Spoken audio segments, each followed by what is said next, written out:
بسم اللہ الرحمن الرحیم الحمد للہ الذی وکفی وسلام علی عبادہ الذین اصطفی اما بعد فقد قال اللہ تعالی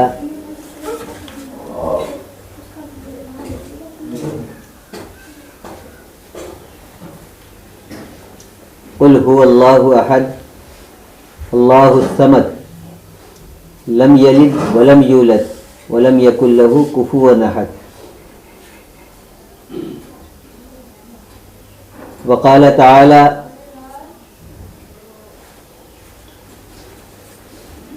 انکم وما تعبدون من دون اللہ حسب جہنم انتم لہا واردون۔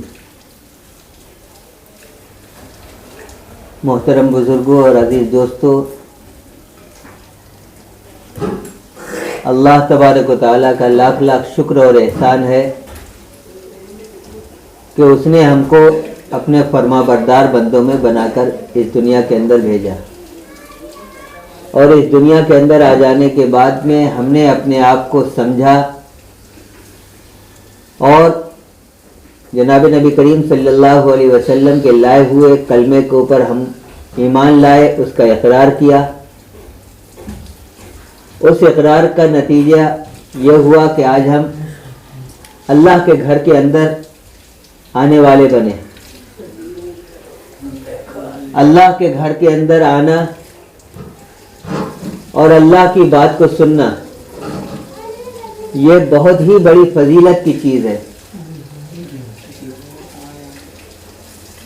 دنیا کے اندر جتنی بھی چیزیں ہیں تمام کی تمام چیزوں کا مالک، خالق، معبود صرف اور صرف اللہ ہی ہے، کیونکہ اسی نے ہی ساری دنیا کو پیدا کیا اور اپنے ساتھ کسی کی بھی شرکت کو وہ برداشت نہیں کرتا ہے۔ یہ بات تو روز روشن کی طرح بالکل صاف اور ظاہر ہے کہ جب ہم آپ اپنے ساتھ کسی کی شرکت کو برداشت نہیں کرتے ہیں تو وہ اللہ جو مالک الملک ہے، ذوالجلال والاکرام ہے،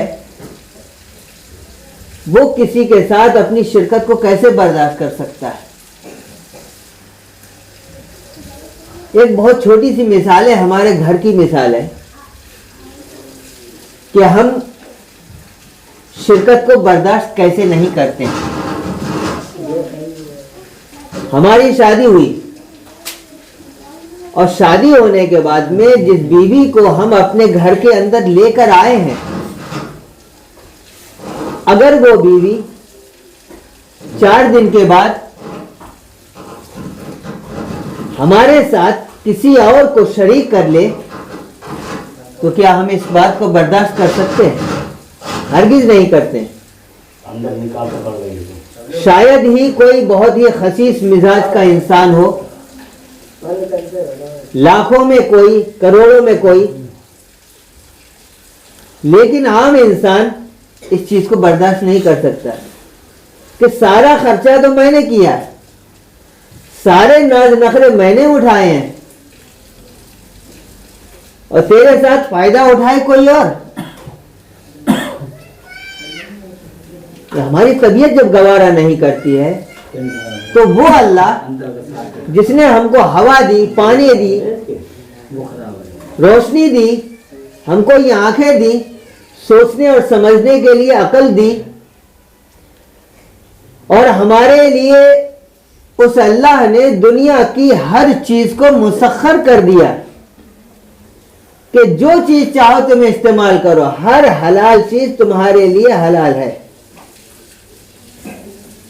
جس چیز کو تم اپنی ملکیت میں لے آؤ وہ تمہارے لیے حلال ہے، ہر چیز تمہارے استعمال کے لیے ہے۔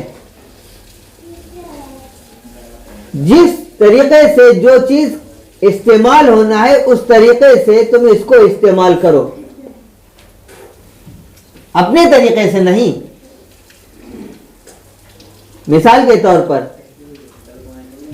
جتنی بھی جڑی بوٹیاں اللہ تبارک و تعالیٰ کی پیدا کردہ ہے، گھاس پھوس، اس کو اگر ہم اپنے حساب سے اگر استعمال کریں گے تو کیا ہوگا؟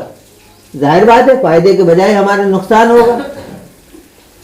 لیکن اگر انہی جڑی بوٹیوں سے کوئی تجربے کار حکیم، کوئی تجربے کار ڈاکٹر اگر ہم کو بتا دے کہ نہیں، اس کو اتنی کوانٹٹی میں تم کو لینا ہے، اتنی مقدار میں تم کو لینا ہے، تو وہی چیز ہمارے لیے فائدہ مند ہوگی، کیونکہ اللہ نے اس کو ہمارے فائدے کے لیے بنایا تھا۔ تو جس اللہ نے ہم کو یہ ساری کی ساری نعمتیں دی ہیں، کتنی بڑی یہ نعمت ہے کہ ہم اپنی آنکھوں سے ہر طرح کی چیزوں کو دیکھ لیتے ہیں، کتنی بڑی نعمت ہے۔ کیا یہ نعمت کم ہے کہ ہم اپنی زبان سے اپنے الفاظ کو ادا کر لیتے ہیں؟ کیا یہ نعمت اللہ کی دی ہوئی کم ہے کہ ہم اپنے صحیح سلامت ہاتھ پیروں سے چل رہے ہیں؟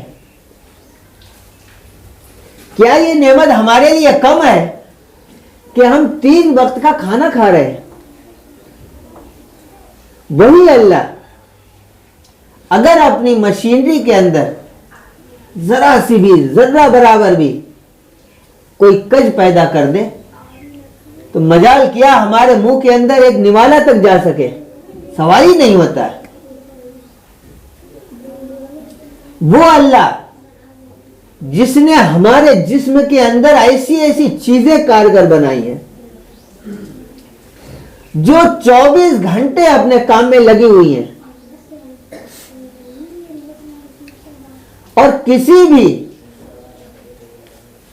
غلط چیز یا خطرناک چیز کو ہمارے حلق سے اترنے کے لیے اللہ تبارک و تعالیٰ نے 2 ڈھکن بنا رکھے کہ جب تک وہ ڈھکن نہیں کھولیں گے تمہارا نوالا اندر نہیں جا سکتا ہے، جب ہم چاہیں گے تو ان ڈھکنوں کو کھولیں گے۔ اس ڈاٹ کو جب ہم کھولیں گے تب تمہارا کھایا ہوا اندر جائے گا۔ اگر ہم نے نہیں کھولا تو تمہارا کیا ہوگا؟ تمہاری حیثیت کیا ہے؟ پھر اس کے بعد اگر ہم اللہ کی ذات میں یا اللہ کی صفات میں کسی کو شریک ٹھہرا لے تو کیا ہی وہ گوارا کر سکتا ہے؟ ہرگز نہیں گوارا کرے گا۔ اللہ سے ڈر، اللہ کا خوف ہمارے دلوں کے اندر ہماتن رہنا چاہیے۔ اللہ کے رسول صلی اللہ علیہ وسلم اس کائنات کی سب سے عظیم ہستی ہے۔ آدم علیہ السلام سے لے کر آخری انسان جو اس دنیا کے اندر آئے گا وہاں تک ان تمام لوگوں میں سب سے زیادہ عظیم ہستی جو اللہ تبارک و تعالیٰ نے پیدا کی ہے وہ جناب محمد رسول اللہ صلی اللہ علیہ وسلم کو پیدا کیا۔ لیکن اللہ نے اپنے پیارے حبیب کے بارے میں بھی یہ کہہ دیا کہ اے حبیب صلی اللہ علیہ وسلم، اگر آپ نے بھی اس طرح کی کوئی غلطی کی تو یہی انجام آپ کا بھی ہے۔ 29ویں پارے کے اندر صاف لکھا ہوا۔ تو جو اللہ اپنے حبیب پاک صلی اللہ علیہ وسلم کے لیے یہ کہہ سکتا ہے تو ہماری کیا مجال ہے کہ ہم اللہ کے ساتھ میں کسی غیر کو شریک کر لیں؟ سوال ہی نہیں ہوتا ہے۔ لیکن آج ہمارا معمول کیا بن گیا کہ ہم ہر کام کے اندر اللہ کے ساتھ میں غیروں کو شرکت کرنے کے لیے ہر وقت تیار ہے کہ نہیں، بنا ان کے تو اللہ تک ہم پہنچ ہی نہیں پائیں گے۔ کیوں نہیں پہنچ پائیں گے؟ حضرت محمد صلی اللہ علیہ وسلم کے بعد اس کائنات کے اندر جو سب سے بڑی ہستی ہے وہ حضرت ابو بکر صدیق رضی اللہ تعالیٰ عنہ کی ہستی ہے، جن کے بارے میں احادیث کے اندر آتا ہے کہ جب وہ کبھی جایا کرتے تھے کہیں پر सोचते थे, अरे काश कि मैं कोई तिनका होता, अरे काश कि मैं कोई मिट्टी का ढेला होता, अरे काश कि मैं कोई परिंदा होता। परिंदों को देखकर कहते, कितनी मजे की तेरी जिंदगी है, तो दुनिया के अंदर आया, खाया पिया और उसके बाद अपनी नस्ल को बढ़ाई और मर के चला गया। न तुझसे कुछ लिया गया और न तेरा कोई हिसाब किताब होगा। लेकिन यहां तो अल्लाह के सामने हमको हिसाब भी देना है। अरे अल्लाह, अपने अजाब से हमको महफूज रखना। कितनी अजीम हस्ती होते हुए अल्लाह के अजाब से, अल्लाह के खौफ से हर वक्त रोते रहते थे। आज हम उन्हीं के तो नाम लेवा हैं।